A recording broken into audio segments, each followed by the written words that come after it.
Congress extended work committee Mahatma ಗಾಂಧೀಜಿಯವರು ಕಾಂಗ್ರೆಸ್ನ ನಾಯಕತ್ವ ವಹಿಸಿದ ಬಗ್ಗೆ ನಾವೆಲ್ಲ ಸ್ಮರಿಸಿಕೊಂಡು ಮಲ್ಲಿಕಾರ್ಜುನ್ ಖರ್ಗೆ ಅವರ ಅಧ್ಯಕ್ಷತೆಯಲ್ಲಿ ಇವತ್ತು ನಾವೆಲ್ಲ ಸಭೆ ಮಾಡಿದ್ದೋ. ಆ ಸಭೆಯ ನಿರ್ಣಯನ್ನ ಈಗಾಗಲೇ ನಿಮ್ಗೆಲ್ಲ ನಾವು ತಿಳಿಸಿದ್ದೇವೆ. ಆದ್ರೆ ಇಂಥ ಒಂದು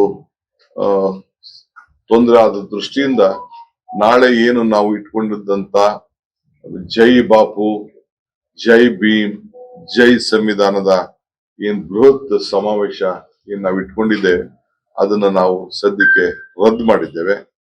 ಮುಂದಕ್ಕೆ ಯಾವ ರೀತಿ ಕಾರ್ಯಕ್ರಮ ಯಾವ ರೀತಿ ಅದನ್ನು ರೂಪಿಸ್ತೇವೆ ಅಂತೇಳಿ ನಾನು ನಮ್ಮ ವರಿಷ್ಠರ ಚರ್ಚೆ ಮಾಡಿ ತಮ್ಗೆಲ್ಲ ನಾನು ತಿಳಿಸ್ತೇನೆ.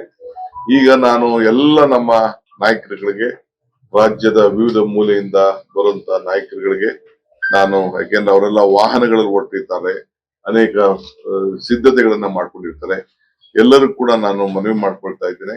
ಈ ಕಾರ್ಯಕ್ರಮ ರದ್ದಾಗಿದೆ.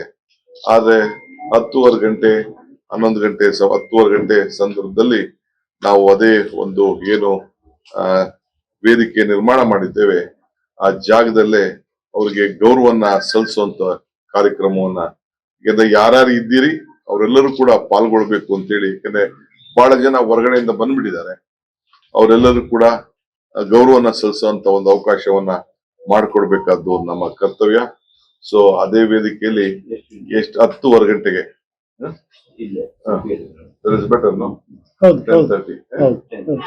10:30 ಒಂದು ಹಾಫ್ ಅವರ್ ಬೇಕಾದ್ರೆ 10:30 ಗಂಟೆಗೆ ನಾನು ಎಲ್ಲ ನಾಯಕರುಗಳು ಯಾರು ಬೆಂಗಳೂರಿಂದ ಬಂದಿದ್ದೀರಿ, ಹೊರಗಡೆಯಿಂದ ಬಂದಿದ್ದೀರಿ, ರಾಜ್ಯದ ಮೂಲೆಯಿಂದ ಬಂದಿದ್ದೀರಿ, ತಾವಿದ್ದು ಆ ಒಂದು ಸಭೆಯಲ್ಲಿ ಗೌರವನ ಸಲ್ಲಿಸುವಂತ ಒಂದು ಸಭೆಯಲ್ಲಿ ತಾವೆಲ್ಲ ಪಾಲ್ಗೊಳ್ಬೇಕು ಅಂತ ಹೇಳಿ ನಾನೆಲ್ಲರೂ ಕೂಡ ನಾವು ಪ್ರಾರ್ಥನೆಯನ್ನ ನಾವು ಮಾಡ್ತಾ ಇದ್ದೇವೆ.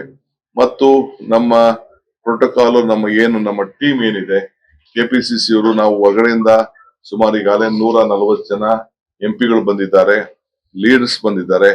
ಎಲ್ಲರೂ ಕೂಡ ಅವ್ರು ಹೋಗೋವರೆಗೂ ಕೂಡ ನೀವು ಅವರ ಏನು ಪ್ರೋಟೋಕಾಲ್ ಮೇಂಟೈನ್ ಮಾಡಬೇಕಾಗಿದೆ. ಅವರ ಗೌರವದಿಂದ ಕಳಿಸುವವರು ಕೂಡ ಅವ್ರನ್ನ ನೀವು ಎಲ್ಲ ನೋಡ್ಕೊಳ್ಬೇಕಾಗ್ತದೆ. ಸೊ ಅದರಿಂದ ನೀವು ಯಾರು ಕೂಡ ಮಧ್ಯ ಅವ್ರನ್ನ ಬಿಟ್ಟು ಹೋಗ್ಬಾರ್ದು, ಅದನ್ನ ಮುಂದುವರ್ಸ್ಬೇಕು.